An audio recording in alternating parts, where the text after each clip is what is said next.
Our secret taste recipe is to cook with lemon care. Kutties healthy Samayal. Hello friends, welcome to Kutties healthy Samayal. Be positive, be healthy.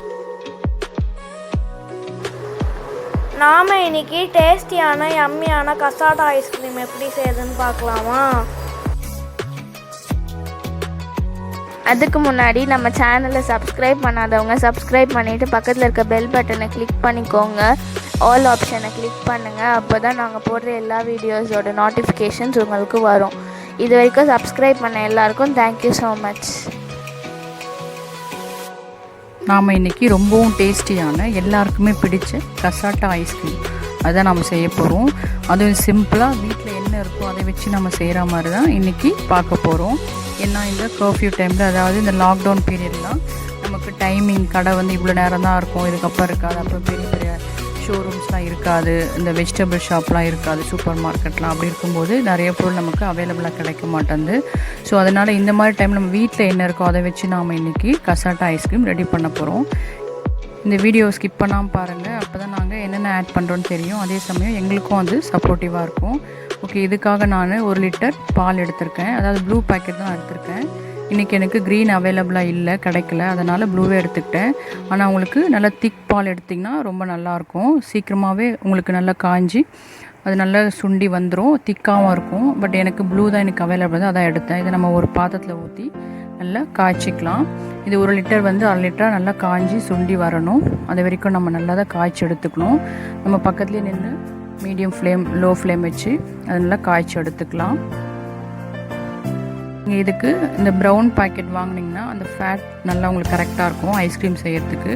But எனக்கு கிடைக்கல, அதனால் இன்றைக்கி நான் இதான் எடுத்தேன். Okay பாருங்கள், நல்லா ஆஃப் பகுதி நல்லா சுண்டி வந்துடுச்சு. இந்த டைமில் நான் 3/4 கப் சுகர் ஆட் பண்ணிக்கிறேன். பாலில் சுகர் நல்லா கரைஞ்சி வரணும். நல்லா கரைஞ்ச பிறகு ஒரு 5 மினிட்ஸ்க்கு அப்புறம் நாம் பட்டர் ஆட் பண்ணிக்கலாம். அதாவது நான் 3 க்யூப்ஸ் ஆட் பண்ணிக்கிறேன். அது 3 டேபிள் ஸ்பூன் இருக்கும். நீங்கள் ஃபேட் இருக்க பாலாக எடுத்திங்கன்னா, அதாவது ப்ரௌன் பாக்கெட் க்ரீன் பாக்கெட்னால் நீங்கள் 2 ஸ்பூன் மட்டும் ஆட் பண்ணிக்கலாம். எனக்கு ப்ளூ பாக்கெட் ஃபேட் ரொம்ப கம்மி, அதனால் நான் 3 ஸ்பூன் ஆட் பண்ணிக்கிறேன். அப்போ தான் நமக்கு ஐஸ்கிரீம் எல்லாம் க்ரீமியாக கிடைக்கும், அதுக்காக தான்.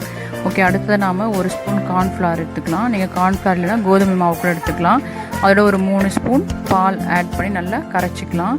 அந்த சின்ன சின்னதாக கட்டிகள் வரக்கூடாது, நல்லா கரைச்சிக்கலாம். அதை பட்டர் நல்லா பாலில் கரைஞ்ச பிறகு நம்ம கரைச்சி வச்சுருக்க கார்ன்ஃப்ளவர் மில்க்கை அதில் ஆட் பண்ணிக்கலாம்.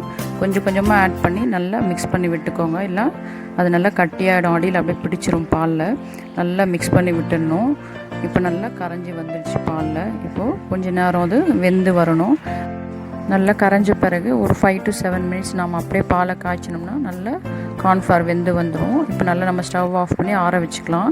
பால் நல்லா ஆறின பிறகு நாம் ஒரு மிக்ஸி ஜாரில் ஆட் பண்ணிக்கலாம். ஆட் பண்ணி அதோட நான் 2 ஸ்பூன்ஸ் வெனிலா எசன்ஸ் ஆட் பண்ணிக்கிறேன். ஆட் பண்ணி நல்லா நம்ம பிளெண்ட் பண்ணி எடுத்துக்கலாம்.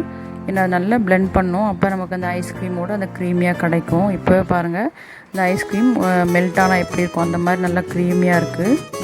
இப்போ நாம் ஒரு மூடி போட்ட பவுலில் ட்ரான்ஸ்ஃபர் பண்ணிக்கலாம். ட்ரான்ஸ்ஃபர் பண்ணி ஒரு 4 hours ஃப்ரீஸ் பண்ணிக்கணும். அப்போ தான் நமக்கு அந்த டெக்ஸ்சர் கிடைக்கும். ஃப்ரீஸ் பண்ண பிறகு நம்ம எடுத்து திரும்ப அதை பிளெண்ட் பண்ணணும். இப்போ நமக்கு 4 hours ஆகிடுச்சு. இப்போ நம்ம ஓப்பன் பண்ணி பார்க்கலாம். மேலெலாம் நல்லா ஃப்ரீஸ் ஆகிருக்கு, பட் மிடிலாக கொஞ்சம் லிக்விடாக இருக்குது. பட் நாம் பிளெண்ட் பண்ணி வைக்க இது சரியாயிடும். நீங்கள் ஃபர்ஸ்ட் 4 hours வைக்க முடியலன்னா எவ்ரி 2 hours 3 times நீங்கள் பிளெண்ட் பண்ணி ஸ்டோர் பண்ணிக்கலாம், அதாவது ஃப்ரீஸ் பண்ணிக்கலாம். அப்போ உங்களுக்கு கரெக்டாக இருக்கும். இப்போ நாம் இதை ஒரு மிக்ஸி ஜாரில் ஆட் பண்ணி நல்லா பிளெண்ட் பண்ணி எடுத்துக்கலாம். இது கொஞ்சம் சின்ன மிக்ஸி ஜார், அதனால் நான் 2 times ஆட் பண்ணி நல்லா பிளெண்ட் பண்ணி எடுத்துக்கிறேன். இது பிளெண்ட் பண்ணி எடுத்த பிறகு நமக்கு இப்போ நல்ல இந்த ஐஸ்கிரீம் டெக்ஸ்சர் நமக்கு கிடச்சிரும். பாருங்கள் எவ்வளோ நல்லா க்ரீமியாக இருக்குது. பார்க்குறதுக்கே நமக்கு அப்படியே இப்போவே நல்லா சாப்பிடணும் போல் இருக்கும். அகைன் நம்ம க்ளோஸ் பண்ணி ஃப்ரீஸ் பண்ணிக்கலாம். இப்போ நமக்கு 2 hours போதும். 2 hours ஃப்ரீஸ் பண்ணி எடுத்தாச்சு. பட் இப்போவும் கொஞ்சம் லிக்விடாக இருக்குது மிடலாக. பட் நம்ம திரும்ப பிளெண்ட் பண்ணி திரும்ப ஸ்டோர் பண்ணிக்கலாம். திரும்ப மிக்ஸி ஜாரில் ஆட் பண்ணி நல்லா பிளெண்ட் பண்ணியாச்சு. இப்போ பாருங்கள் நல்லா க்ரீமியாக இருக்குது. இந்த டைம் நாம் ஃப்ரீஸ் பண்ணுறதுக்கு முன்னாடியே இதை 3 ஈக்குவல் போர்ஷனாக பிரித்து வச்சுக்கலாம். ஏன்னா நம்ம இதில் 2 கலர்ஸ் ஆட் பண்ண போகிறோம். நெக்ஸ்ட்டு ஒன்று வந்து வெனிலா ஃப்ளேவரை தான் நான் மிக்ஸ் பண்ண போகிறேன். அதுக்காக நம்ம 3 போர்ஷனாக பிரித்து ஃப்ரீஸ் பண்ண போகிறோம். நல்லா இந்த ஏர்டைட் பவுலோ இல்லை ஏதாவது வெஸ்ஸல் எதுவாக இருந்தாலும் ஓகே, நம்ம அதில் ஆட் பண்ணி ஃப்ரீஸ் பண்ணிக்கலாம். இந்த டைமும் நாம் 2 hours ஃப்ரீஸ் பண்ணோம். ஃப்ரீஸ் பண்ணும்போது 3 பவுல்ஸுமே நாம் ஒன்றா ஃப்ரீஸ் பண்ண வச்சிடலாம். பட் எடுக்கும்போது ஆஃப்டர் 2 hours ஒரு போர்ஷன் மட்டும் நம்ம எடுத்து எந்த ஃப்ளேவர் ஆட் பண்ணுறோமோ அதை ஆட் பண்ணி நல்லா பிளெண்ட் பண்ணி திரும்ப நம்ம கேக் மேலே ஊற்றி ஃப்ரீஸ் பண்ணோம். ஸோ அதுக்காக ஃபஸ்ட்டு நம்ம கேக் ரெடி பண்ணோம். ஸோ இதை நம்ம ஃப்ரீஸ் பண்ண ஃப்ரீசரில் வச்சுட்டு நெக்ஸ்ட் நம்ம கேக் ரெடி பண்ணிக்கலாம். ஏன்னா நமக்கு கசாட்டாக்கு ஒரு லேயர் கேக் தேவை, அதுக்காக தான். இதுக்காக நான் 1 கப் கோதுமை மாவு எடுத்திருக்கேன். ஏன்னா நான் எப்போவுமே நாங்கள் கேக் செய்யும்போது கோதுமை மாவு தான் யூஸ் பண்ணுவோம், அதுக்காக கோதுமை மாவு எடுத்துருக்கேன். உங்களுக்கு விருப்பம்னா மைதா கூட எடுத்துக்கலாம். இதோட 1 spoon baking powder, 1/2 spoon baking soda add பண்ணி நல்லா ஜலிச்சு எடுத்து வச்சுக்கிறேன். இதுக்கு தேவையான வெட் இன்க்ரீடியன்ட்ஸ் 2 எக் ஆட் பண்ணிக்கிறேன். அதோடு நான் 1/2 கப் சுகர் ஆட் பண்ணிக்கிறேன். இந்த சுகர் ஐஸ்கிரீம்லையும் சரி கேக்லேயும் சரி உங்களோட டேஸ்ட் தான், இன்னும் அதிகமாக வேணால் கூட சேர்த்துக்கோங்க. 1/3 கப்ஸ் குக்கிங் ஆயில் இதை நான் ஆட் பண்ணுறேன். ஏன்னா நம்ம ஆல்ரெடி பட்டர் ஐஸ்கிரீமில் ஆட் பண்ணியிருக்கோம். ஸோ இதில் நான் குக்கிங் ஆயில் ஆட் பண்ணுறேன். ஆட் பண்ணி நல்லா பிளெண்ட் பண்ணி எடுத்துக்கலாம். இப்போ இந்த வெட் இன்க்ரீடியன்ஸை நம்ம ட்ரை இன்க்ரீடியன்ஸோட ஆட் பண்ணி நல்லா மிக்ஸ் பண்ணி விட்டுக்கலாம். இது மிக்ஸ் பண்ணும்போது நாம் வெனிலா எசன்ஸ் இதோட ஆட் பண்ணிக்கலாம். 1 ஸ்பூன் ஆட் பண்ணி நல்லா மிக்ஸ் பண்ணிக்கலாம். இப்போ மிக்ஸ் பண்ணும்போது நமக்கு பேட்டர் கொஞ்சம் டைட்டாக இருக்கும். ஸோ இப்போ இதுக்கு தேவையான பால் நல்லா காய்ச்சி ஆற வச்ச பால் எடுத்து வச்சுருக்கேன். இது கிராஜுவலாக நாம் ஆட் பண்ணோம். ஏன்னா நம்ம ரொம்ப தண்ணியாக வந்துடக்கூடாது. ஓகே, நம்மளோட கேக் பேட்டர் ரெடி ஆகிடுச்சு. இன்றைக்கி எனக்கு ஒரு 3/4 கப் பால் தேவைப்பட்டது. இப்போ நம்மளோட பேட்டர் பர்ஃபெக்டாக இருக்குது. இப்போ இதை ஆல்ரெடி நான் க்ரீஸ் பண்ணி எடுத்து வச்சுருக்கேன் ஒரு பாத்திரத்தில் ஆட் பண்ணிக்கிறேன். நீங்கள் கேக் ட்ரே இருந்தால் அதோட ஆட் பண்ணிக்கலாம். முக்கியமாக ஸ்கொயரோ நீங்கள் ரெக்டாங்கிளோ எப்படி நீங்கள் கசாட்டா ரெடி பண்ணுறீங்களோ அதுக்கேற்ற மாதிரி நீங்கள் ஆட் பண்ணிக்கலாம் கேக் ட்ரேயில். பட் என்கிட்ட இல்லை, அதனால் நான் இந்த மாதிரி சர்க்கிள் ஷேப்பில் இருக்க பாத்திரத்தில் தான் ஆட் பண்ணுறேன். ஆட் பண்ண பிறகு நல்லா டேப் பண்ணி விட்டுக்கலாம். அந்த ஏர் பபிள்ஸ்லாம் ரிலீஸ் ஆகி வந்துடும். இப்போ நான் already cooker 10 minutes preheat பண்ணி வச்சுருக்கேன். அதில் நாம் இந்த கேக் பேட்டரை வச்சுக்கலாம். இது ரொம்ப கம்மியான குவான்டிட்டி தான், அதனால் டைமிங் கம்மியாக தான் ஆகும். நம்ம இப்போ மூடி போட்டு க்ளோஸ் பண்ணிடலாம். எனக்கு இது 30 minutes தேவைப்பட்டது. பாருங்கள், ஆஃப்டர் 30 minutes கேக் நல்லா ஃப்ளஃபியாக வந்திருக்கு. நம்ம இதை செக் பண்ணிக்கலாம். ஒரு நைஃபோ இல்லை டூத் பிக்கோ வச்சு செக் பண்ணுங்கள். பாருங்கள், ஒட்டாமல் நல்லா க்ளீனாக வந்திருக்கு நைஃப். ஸோ நல்லா கேக் நமக்கு வெந்து வந்துடுச்சு. இதை நம்ம ஒரு பிளேட்டில் ட்ரான்ஸ்ஃபர் பண்ணிக்கலாம். இதுவே நம்ம அதிக குவான்டிட்டி தான். இதை நான் மேலெலாம் கொஞ்சம் எடுத்துக்கிறேன். ஏன்னா இது நமக்கு கரெக்டான ஷேப் வரணும், அதுக்காக தான். அதுவும் இல்லாமல் நாங்கள் இதை ஒரு ரெக்டாங்கிள் ஷேப் பாக்ஸில் தான் இதை ப்ளேஸ் பண்ணோம் கேக்கை. நம்மளோட கேக் ஷேப் சர்க்கிளாக இருக்குது. பட் நான் கசாட்டா ரெடி பண்ண போகிற கண்டெய்னர் ரெக்டாங்கிளாக இருக்கும். ஸோ அதுக்காக நாங்கள் ரெக்டாங்கிள் ஷேப்பில் ஃபில் பண்ணுறதுக்காக சைட்ஸில் அந்த கேப்லாம் சின்ன சின்ன பீசஸ் வச்சு ஃபில் பண்ணியிருக்கோம். பட் நம்ம ஃப்ரீஸ் பண்ணும்போது அது நமக்கு தெரியாது, சரியாகி வந்துடும். இதை நம்ம 30 minutes ஃப்ரீஸ் பண்ணிக்கலாம் கேக்கை. இப்போ நமக்கு 2 hours ஆகிடுச்சு. ஃபஸ்ட்டு ஃப்ளேவர் ரெடி பண்ணுறதுக்காக மேங்கோ பீசஸ் 1 கப் எடுத்துக்கிறேன். இதோட 1 ஸ்பூன் சுகர் ஆட் பண்ணி நல்லா ஸ்மூத்தாக பிளெண்ட் பண்ணி எடுத்துக்கலாம். நம்ம பிளெண்ட் பண்ணி எடுத்த பிறகு இதோட நாம் 1 பவுல் ஐஸ்கிரீம் எடுத்து அதையும் நம்ம ஆட் பண்ணிக்கலாம். ஃபஸ்ட்டு 1 பவுல் மட்டும் நம்ம எடுத்துக்கலாம். நான் மேங்கோ ஃப்ளேவருக்கு கொஞ்சம் அதிகமாக குவான்டிட்டி ஆட் பண்ண ஐஸ்கிரீம். ஏன்னா எங்கள் வீட்டு பிள்ளைங்களும் நாங்களும் மேங்கோ ஃப்ளேவர் நல்லா சாப்பிடுவோம், அதுக்காக இந்த குவான்டிட்டி அதிகமாக ஆட் பண்ணேன். நீங்களும் இந்த மாதிரி செஞ்சுக்கலாம். பட் நம்ம கடையில் வாங்கும்போது நமக்கு எந்த ஃப்ளேவர் பிடிக்குமோ அதை அப்படி சாப்பிட முடியாது. பட் நம்ம வீட்டில் செய்கிறதுக்கு நமக்கு எந்த ஃப்ளேவர் பிடிக்குமோ அதை நம்ம அதிகமாக ஆட் பண்ணிக்கலாம். ஸோ அதனால் மேங்கோ ஃப்ளேவர் நான் அதிகமாக ஆட் பண்ணியிருக்கேன். இப்போ நம்ம இந்த ஐஸ்கிரீமும் மேங்கோவும் சேர்த்து நல்லா ஸ்மூத்தாக பிளெண்ட் பண்ணி எடுத்துக்கலாம். இப்போ நமக்கு அந்த க்ரீமியாக அந்த ஐஸ்கிரீம் டெக்ஸ்சர் கிடைக்கும். பாருங்கள், எவ்வளோ நல்லா இருக்குது அது ஐஸ்கிரீம் போலவே. ஸோ இப்போ நம்ம இதை இந்த கேக் மேலே நம்ம ஊற்றி வைக்க போகிறோம். ஸோ அதனால் கேக் நமக்கு நல்லா ஃப்ரீஸ் ஆகிருக்கணும். இல்லைனா கேக் ஃப்ரீஸ் ஆகலைன்னா இது நம்ம லிக்விடாக ஊற்றுறது அந்த கேக் எல்லாத்தையும் இழுத்துரும் அப்படியே. அதில் இங்கே பாருங்கள், நல்லா ஃப்ரீஸ் ஆகிருக்க நல்லா செக் பண்ணிக்கோங்க. இது நல்லா ஃப்ரீஸ் ஆகிருக்கு. இப்போ இது மேலே நாம் இந்த மேங்கோ ஃப்ளேவரை ஊற்றிக்கலாம்.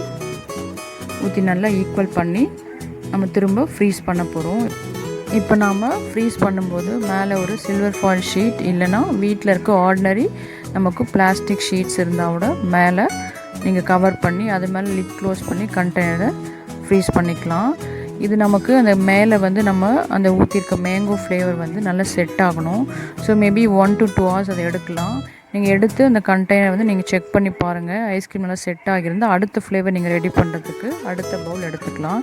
இப்போ எனக்கு நல்லா செட் ஆகிருக்கு, அதனால் நான் அடுத்த ஃப்ளேவருக்காக இன்னொரு பவுல் எடுத்துட்டேன். எடுத்து நம்ம அந்த ஐஸ்கிரீம்லாம் மிக்ஸி ஜாரில் ஆட் பண்ணிக்கலாம்.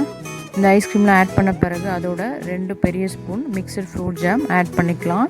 இது ஸ்ட்ராபெரி ஃப்ளேவருக்காக தான். உங்களுக்கு பிங்க் இன்னும் டீப்பாக தேவைன்னா இன்னும் நீங்கள் 2 ஸ்பூன்ஸ் வரைக்கும் கூட ஆட் பண்ணிக்கலாம்.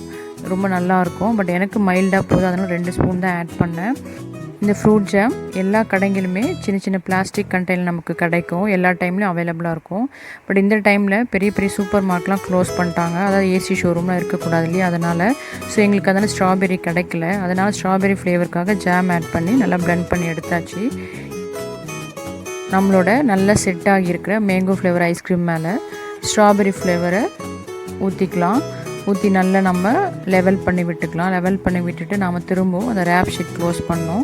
க்ளோஸ் பண்ணி தான் இதோட லிட் போட்டு க்ளோஸ் பண்ணி ஃப்ரீஸ் பண்ணோம். ஏன்னா நமக்கு கடைசியாக நம்ம இதுக்கப்புறம் நம்ம பிளெண்ட் பண்ண போகிறதில்ல, அதனால் நமக்கு ஐஸ் க்யூப்ஸ் மாதிரி ஃபார்ம் ஆகிடும் அப்படியே நம்ம கண்டெய்னர் லிட் போட்டால். அதனால் நம்ம ஒரு ரேப் ஷீட் க்ளோஸ் பண்ணிக்கலாம்.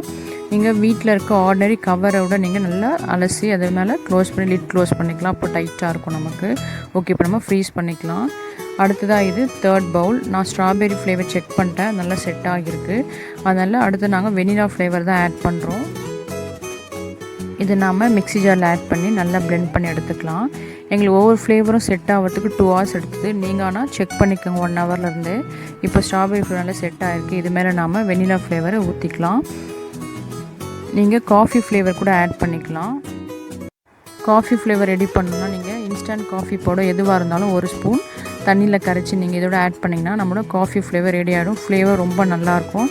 பட் பிள்ளைங்க காஃபி ஃப்ளேவர் வேணான்ட்டாங்க, அதனால தான் நாங்கள் அதை விட்டுட்டோம். ஸோ வெனிலாவே போதுன்ட்டு அதை ஆட் பண்ணிட்டோம். இப்போ வெனிலா நம்ம ஆட் பண்ணியாச்சு. இப்போ இது மேலே நாம் இப்போது கடைசியாக நம்ம ஸ்டோர் பண்ணும்போது நட்ஸ்லாம் நல்லா சாப் பண்ணி எடுத்து வச்சுருக்கோம்.